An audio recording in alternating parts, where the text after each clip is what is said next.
All right, welcome back for another deep dive. This time we're tackling something I know a lot of you are struggling with. Yeah. It's that leap from understanding English to actually speaking it confidently. Yeah, that could be a tough one. So we're diving into this transcript you sent from the Learn English the Smart Way podcast. Oh, this is a good one. It's packed with useful stuff. I know, I was already highlighting things left and right. Yeah, me too. They really hit the nail on the head in terms of why we get stuck. Right. Like, it's one thing to get the gist of what someone's saying, but to actually speak back, it's like my brain freezes. Exactly. And they pinpoint those common roadblocks like, oh, what's that one? Mental translation. That's the one that gets me every time. Oh, tell me about it. It's like I'm constantly translating in my head. Yeah, and by the time I figured out what to say, the moment's passed. Totally. It's exhausting. It makes you feel so slow. Well, and there's a reason for that. It's like your brain's working in overdrive, right? Oh. Yeah. It's switching back and forth between languages, and that takes time and energy. It's like a mental juggling act. No wonder it's so tiring. Exactly. So the key is to train your brain to think directly in English. So you're not constantly translating in your head. Exactly. And this podcast episode lays out 7 steps to do just that. Okay. 7 steps to fluency. You got it. I'm all ears. Where do we begin? Well, step 1 is all about starting small. Start small. Yeah, it sounds simple, but it's the foundation. So we're not jumping into, like, giving speeches on day one. No Shakespearean monologues just yet. We're talking about simple phrases, greetings. Like, hello, how are you? That kind of thing? Exactly. And even talking to yourself in the mirror. Wait, really? Talking to myself? I know it sounds a little strange. Like, I'm going to have a full-on conversation with my reflection. Well, you could, but even just practicing those basic phrases out loud. I see. So you get used to hearing yourself speak English. Right. And it helps with pronunciation. It's like building that muscle memory. Muscle memory for speaking. I like that. Yeah, it's like any skill. The more you practice, the more natural it becomes. Okay, so step 1 is start small. Even if it means having a chat with my mirror image, what's next? All right, step 2 is where things get really interesting. It's called narrate your daily life. Narrate your daily life. Okay, I'm intrigued. Tell me more. Basically, you become the narrator of your own life. Like I'm the star of my own documentary. Exactly. So as you're going through your day, you describe everything you're doing in English. So like I'm brushing my teeth, I'm making coffee. Yes, or I'm walking the dog, I'm conquering the world, whatever you're up to. I love that. It's like turning everyday tasks into mini English lessons. Exactly. And it's not just about speaking. Oh, there's more to it. It subtly shifts your internal monologue to English. Oh, I get it. So instead of thinking I need to go to the store in your native language, You'd be thinking, I need to go to the store in English. wow, that's pretty clever. It's like rewiring your brain to think in English automatically. Yeah. Exactly. It's a game changer for fluency. I'm feeling more fluent already. So we've got start small and narrate your daily life. What's step 3? Step 3 is a classic one. Mimic native speakers. Mimic native speakers. Yeah, it's like, you know how musicians learn? By listening to their idols. Exactly. You find a speaker you admire, someone whose English you really like. Okay, so like a favorite actor or a podcaster or something. Exactly. And you just try to imitate them. So like I'm channeling my inner celebrity. You got it. Pay attention to their pronunciation, their rhythm, their intonation. So it's not just about the words themselves, but how they say them. Exactly. It's about absorbing those nuances of natural speech. So I shouldn't limit myself to like documentaries or news broadcasts. No, definitely not. Watch comedies, listen to podcasts, watch interviews. So really immerse myself in all those different styles of speaking. Exactly. You'll pick up so much more than just grammar and vocabulary. I love that. It's about capturing the personality of the language. Yes. And there's a specific technique for this called shadowing. Shadowing. Okay, I've never heard of that. What is it? So basically, you try to speak at the same time as the native speaker. Wait, so I'm like talking over them? Not exactly over them, but you're speaking along with them. Well, that sounds intense. It is. But it's super effective for syncing your rhythm and intonation with theirs. It's like a vocal workout. You got it. Okay, so we've got start small, narrate your daily life, and mimic native speakers' shadowing style. What's next? Step 4 brings in a little technology to the mix. Ooh, technology. I like it. So we're talking apps, online tools, language learning platforms. Oh, yeah, I've tried a few of those. Some of them are so good. They can be really addictive, especially the ones that are like games. Totally. And they're great for vocabulary, grammar practice. And you get that instant feedback, which is nice. It is. But it's important to remember that they're tools. Right. Not magic wands. Exactly. They can help, but the real magic happens when you combine them with real-life practice. Right, like anything else. It's one thing to read about it, but you got to actually do it. Precisely. And that brings us to step 5, embracing mistakes. Okay, this is a big one. The fear of making mistakes, it can be paralyzing. I know, right? But this episode reframes it beautifully. It says mistakes are not failures. They're not. Nope, they're feedback.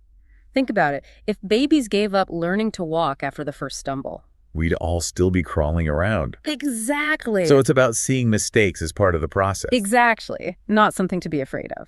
And there's actually some cool neuroscience behind this. Really? Yeah, every time you make a mistake and then you correct it, your brain actually forms new connections, strengthening those pathways. So the more mistakes I make, the better my brain gets at English.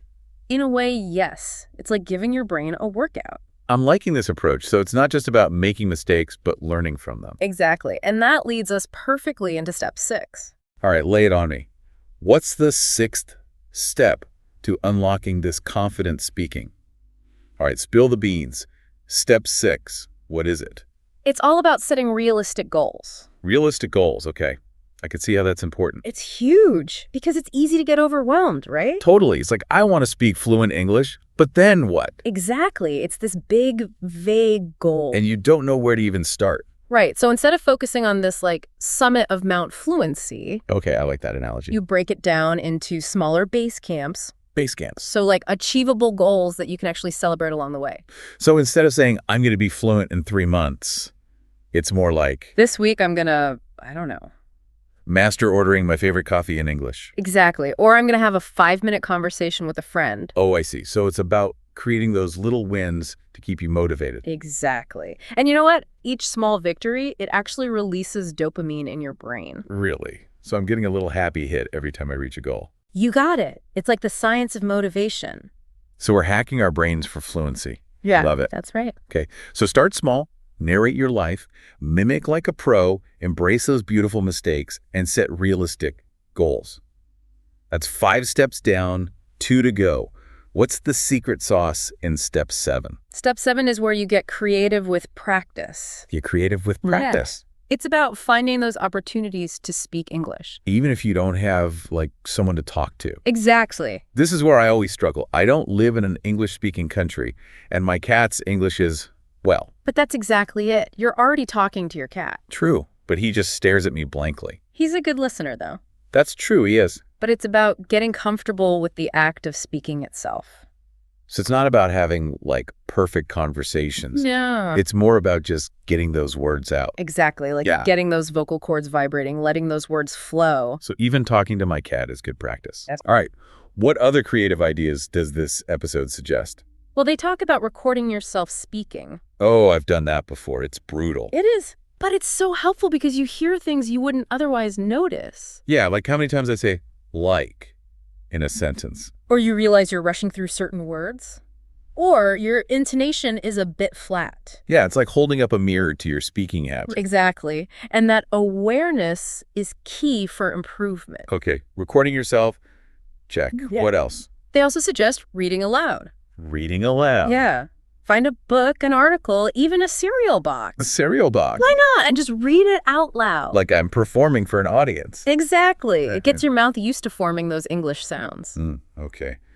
I can see how that would be helpful. And if you want to get even more creative, try narrating stories. Ooh, like making up my own stories in English. Exactly. Or retelling a familiar story, but in English. Oh, that's fun. It's like creating your own little English-speaking world. Exactly. So you could be a detective solving a mystery in London. Oh, I like that. Or a chef creating some incredible dish in New York. I'm feeling inspired already. Let your imagination run wild.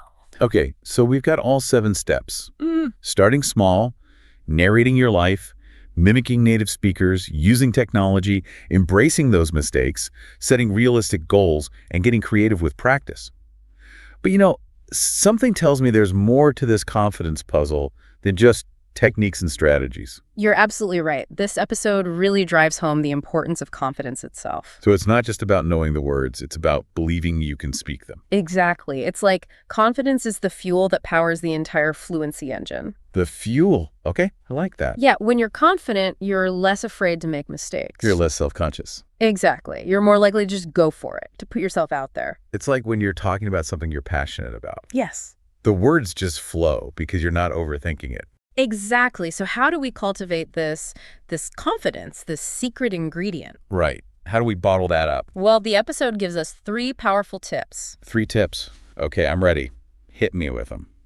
Tip number 1, acknowledge your progress. Acknowledge my progress. Yeah, instead of focusing on what you haven't mastered yet, celebrate how far you've come.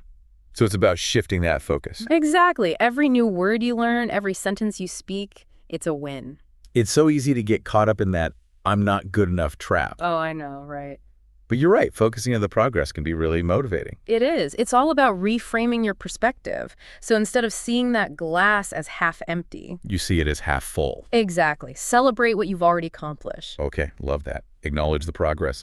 What's tip number 2? Tip number 2 is to focus on communication, not perfection. Oh, that's a tough one for me. I tend to get caught up in the details, like I want every grammar rule. To be perfect. Yeah, every pronunciation to be spot on. I get it, but here's the thing. Perfect fluency, it's a myth. A myth. Yeah, even native speakers make mistakes. They use slang. They have accents. Exactly. The goal of language is to communicate, Right, to connect with to others. share ideas. So it's more important to get your message across than to sound like a textbook. Exactly. Think about it. Would you rather listen to someone who speaks perfectly but has nothing interesting to say, Well, that's a good point. or someone who makes a few mistakes but is passionate and engaging? I know who I'd rather listen to. Right. So don't be afraid to let go of that perfectionism. Focus on connecting with people. Exactly. Okay, acknowledge your progress. Focus on communication. What's the final tip? The final tip is to simply practice regularly. Practice, practice, practice. It's the golden rule. It's the mantra of skill development. Exactly. It's like building a muscle. The more you use it, the stronger it gets. So all those creative practice ideas we talked about. Yes. Talking to my cat, narrating my breakfast routine, shadowing. It's all about making it a habit. So making English a part of my daily life. Exactly. Not just something you study for an hour a week. I love that. And that really brings us to the heart of what this episode is all about. Okay, what's the big takeaway? What's the message we should be leaving with today? Well, I think the core message is that fluency, it's not a destination. It's not. It's a journey. A journey. Okay. Yeah, it's about embracing the process, celebrating those small wins. And remembering that perfection, it's not the goal. Exactly. I love that. It really takes the pressure off. It does. Because I think sometimes we get so caught up in like trying to speak perfectly Yeah, that we forget to actually enjoy the process of learning. absolutely. And you know, this episode gives you all the tools you need for that journey. Right. We've talked about everything from shadowing to narrating your life. To talking to your cat. Talking to my cat, exactly. It's about finding what works for you and making it a habit. You know, one thing that really stuck with me was the idea of acknowledging your progress. Oh, that's so important. Because it's easy to get fixated on what you can't do yet Yeah. and forget about all the amazing things you've already learned It's like we're so busy focusing on the gaps. that we miss the big picture. Exactly. But think about it. Can you hold a basic conversation in English now? Probably, yeah. Can you order food, ask for directions, maybe even tell a joke? Yeah, I mean, I'm getting there. Those are huge accomplishments. That's a good point. It's like I'm so focused on the destination Yeah, that I forget to enjoy the journey. exactly. And, you know, that's where mindset comes in. Oh, Mike's is huge. It really is. And this episode highlights how our beliefs about language learning can really impact our success. So instead of thinking, I'm not good enough or I'll never be fluent, We need to shift to a more positive and encouraging inner voice. it's like having your own personal cheerleader in your head. Exactly, your inner fluency cheerleader. I love that. It's like, you Yes. got this. You're doing great. Exactly. And with that kind of support, you're more likely to stay To motivated keep pushing through those challenges. and ultimately reach those fluency goals. So what's the one message you want our listener to walk away with today? I'd say this. Fluency is not a destination. It's a journey of continuous learning and growth. I love that. Embrace the process, celebrate your progress, And remember, the most important thing is to communicate, connect, and have fun with it. Beautifully said. And I think this episode has given us so many practical tips to help us on that journey. Which one resonated most with you? For me, it's the idea of making English a part of my daily life, even in small ways, like listening to a podcast on my commute, reading a news article online. Even just chatting with your cat. Exactly. It's about creating those little moments of immersion throughout the day. Exactly. And they add up over time. That's a great point. And I think that's a great challenge for our listeners as well. What's one small step you can take today to make English a more integrated part of your life? I'd say maybe choose one of the 7 steps we've discussed. Yeah. And commit to trying it out this week. Start small, but be consistent. Love that. And remember, it's not about being perfect. Right. It's about making progress. And enjoying the ride. Exactly. Awesome. Well, on that note, I want to encourage all of you listening to embrace this fluency journey with curiosity, with enthusiasm, and with a whole lot of self-compassion. Yes. Because remember, every step you take, every mistake you make, every word you learn, it's bringing you closer to your goal. We're cheering you on. Absolutely. We're here to cheer you on every step of the way. Keep learning, keep practicing. And most importantly, keep believing in yourself. The world is waiting to hear your voice. Thanks for joining us for this deep dive into confident English speaking. Until next time, keep exploring, keep learning, and keep those conversations flowing.